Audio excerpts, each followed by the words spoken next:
Last Sunday, as the final preparations for the raid were underway, President Obama continued with his charade of business as usual. Most people in the White House, including some of his closest aides, had no idea what was about to happen. To break the tension and to clear his head, he played some golf in the morning, waiting for the sun to go down in Pakistan. Then he returned to the White House for the most critical 40 minutes of his presidency. In mid-afternoon, he gathered the architects of the mission in a windowless room in the White House basement to watch it all unfold.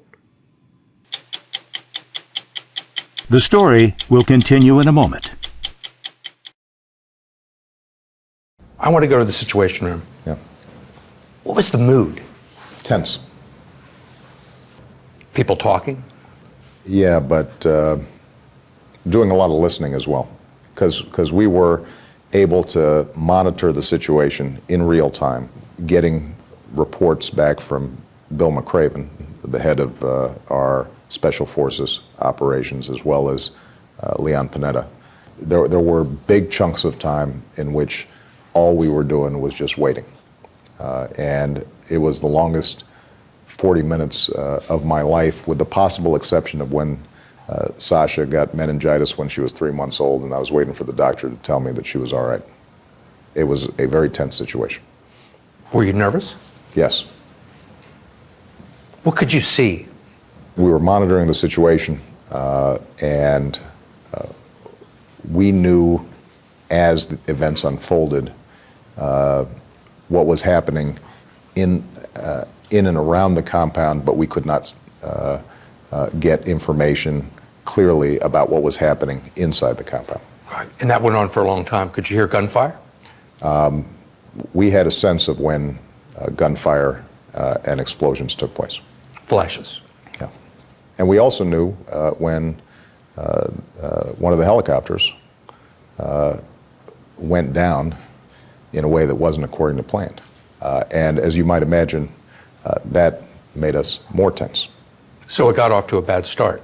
Well, it did not go exactly according to plan, but this is exactly where all the work that had been done anticipating what might go wrong made a huge difference. There was a backup plan. There was a backup plan. You had to blow up some walls.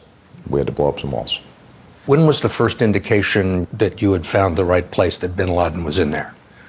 There was a point before folks had left, before we had gotten everybody back on the helicopter and were flying back to base, where they said Geronimo has been killed. And Geronimo was the code name for bin Laden. And now, obviously, at that point, these guys are operating in the dark with all kinds of stuff going on. So everybody was cautious, but at that point, cautiously optimistic. What was your reaction when you heard those words? I was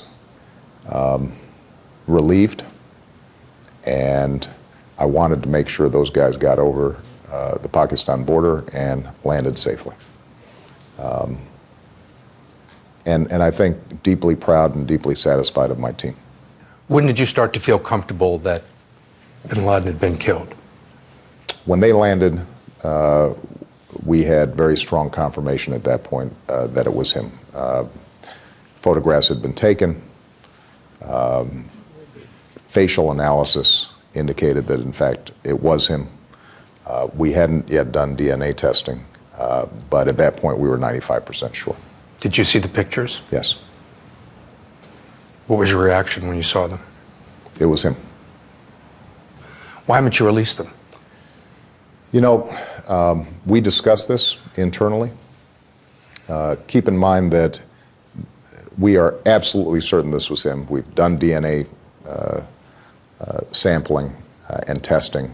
And so there is no doubt that we killed Osama bin Laden.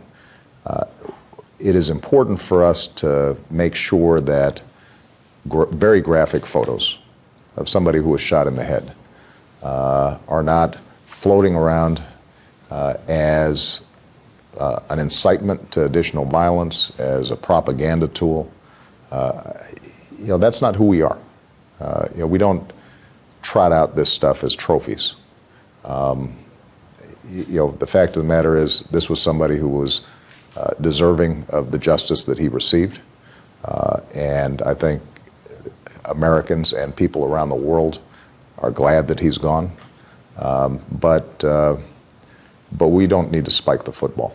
I think that given the graphic nature of these photos, it would create some national security risk, and I've discussed this with Bob Gates and Hillary Clinton and my intelligence teams, and they all agree.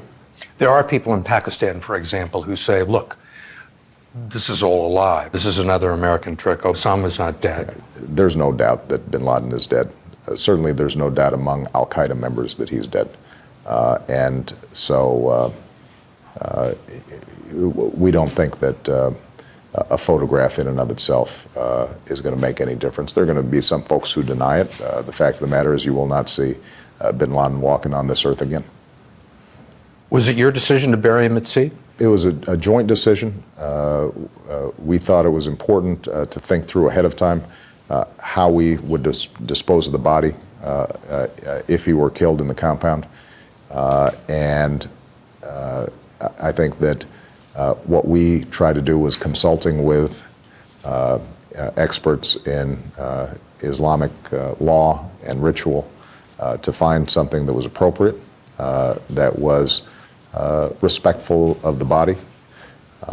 Frankly, we took more care on this than obviously bin Laden took when he killed 3,000 people.